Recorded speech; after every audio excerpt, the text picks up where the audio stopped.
आबिलिस बार्बीज की एक नई कहानी में आप सभी का स्वागत है। तो आइए देखते हैं आज की कहानी में क्या होता है। राधा दीदी, चंदा दीदी ऐसा क्यों बोल रही थी कि उन्हें नहीं पता है कि पंखा राम यहाँ देकर गया है। इसी सोच में तो मैं डूबी हुई हूँ कि आखिर चंदा दीदी को पता ही नहीं था कि ये उनका पंखा है।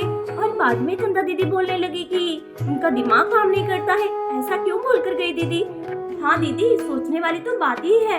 अरे सीता, हमें ज्यादा नहीं सोचना चाहिए। हो भी सकता है कि चंदा दीदी भूल गई हो। चलो कोई बात नहीं। राम ने मुझसे ये बात क्यों छुपाई? अगर राधा के घर पंखा देना ही था तो मुझसे पूछ भी सकता था, लेकिन इसने ऐसे चोरी क्यों किया? अरे अब तो राम से ही बात करनी पड़ेगी। अरे मम्मा, आप आ गई हो। हम देखो, हम भेड़ और गाय को चरा रहे हैं। देखो कैसे हरी हरी घास खा रही है दोनों। ठीक है, तुम इन्हें चराओ। अरे राम, मुझे तुमसे कोई बात करनी है। बोलिए चंदा दीदी, क्या बात है? आप क्या बात करना चाहती हैं? राम, सच सच बताना, हमारा पंखा राधा के घर तुम छोड़कर आए हो? लगता है चंदा दीदी को सारी बात पता चल गई है। हाँ चंदा दीदी, वो पंखा मैं ही राधा दीदी के घर छोड़कर आया था। लेकिन तुम मुझे बता भी सकते थे ना। तुम्हें तो पता है कि हमारे घर में पहले ही एक ही पंखा था। अब हम कहाँ सोएंगे, ये बताओ मुझे। चंदा दीदी, मुझे माफ कर दीजिए। मैंने आपसे पूछे बिना ही वो पंखा राधा दीदी के घर में छोड़ दिया।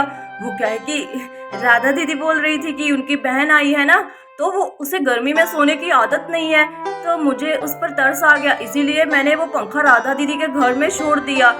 दीदी आप प्लीज ये बात राधा दीदी को मत बताना। चलो वो तो मैं तुम्हारी बात मान गई, लेकिन तुम्हें उस पर इतना तरस करने की क्या जरूरत है? जरा बताओगे मुझे? कुछ नहीं दीदी, बस वो इंसानियत के नाते।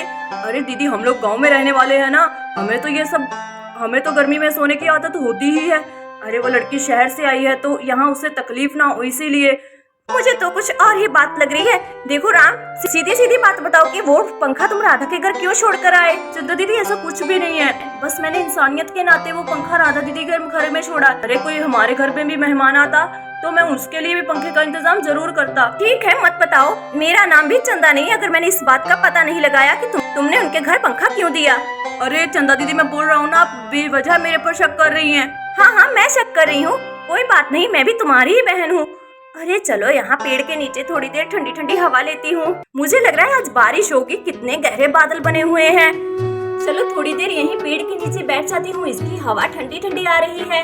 अरे मामा, आपने मेरे मोंटू को उठा लिया। पिंकी, तो क्या हो गया, मैंने मोंटू को उठा लिया?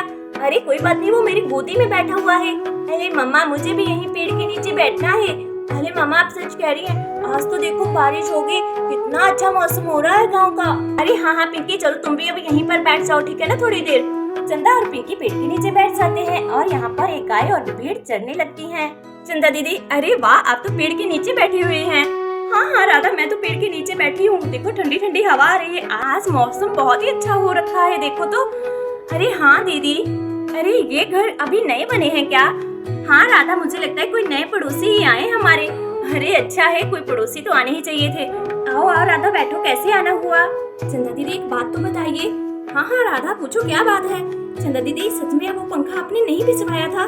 हाँ राधा, मैं सच कह रही हूँ, वो पंखा मैंने नहीं भिजवाया था। चंदा दीदी, आप तो कह रही थी कि शायद आप भूल सकती हैं। अरे नहीं, वो तो सीता थी ना वहाँ पर, तो इसीलिए मैंने ऐसा बोल दिया। लेकिन मुझे अच्छे से याद है कि मैंने वो पंखा राम के हाथ तुम्हारे घर में नहीं भिजवाया है। तुम्हें तो पता ही, हमारे घर में सिर्फ एक ही पंखा है। हाँ चंदा दीदी, सीता के सामने मैंने भी नहीं ये बोला। जब सुबह राम पंखा छोड़ने के लिए आया था तब भी मैंने कुछ नहीं बोला, क्योंकि मुझे पता था कि आपके घर में तो पहले ही एक पंखा है। तो राम ने मुझे बोला नहीं, ये उनके घर फालतू पंखा पड़ा है, इसलिए वो देकर गया। चंदा दीदी, ये तो आपको पता लगाना चाहिए ना कि राम ने वो पंखा आपको बिना बताए हमारे घर में क्यों छोड़ दिया। हाँ राधा, सच कह रही हो तुम? पता तो लगा कर ही रहूंगी मैं।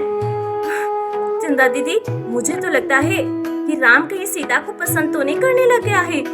अरे नहीं, ऐसा नहीं हो सकता है। मेरा भाई ऐसे किसी शहरी लड़की को पसंद नहीं कर सकता है, वो तो मेरी मर्जी से शादी करेगा। अरे दीदी, मुझे तो ऐसा ही लग रहा है।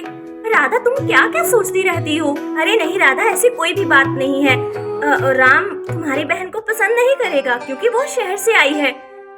अरे दीदी, क्या शहर की लड़कियां अच्छी नहीं होती हैं? नहीं, वो बात तो नहीं है राधा। वो क्या है कि राम मेरी पसंद से ही शादी करेगा।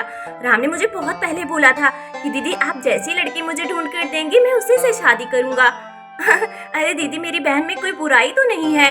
नहीं राधा, तुम्हारी बहन में बुराई तो कोई नहीं है, लेकिन वो क्या है कि ना, तुम्हें पता ही है कि हमारे गांव में कैसी लड़कियां रहती हैं, और जो नई बहू भी आती है तो कैसे उसे रहना पड़ता है।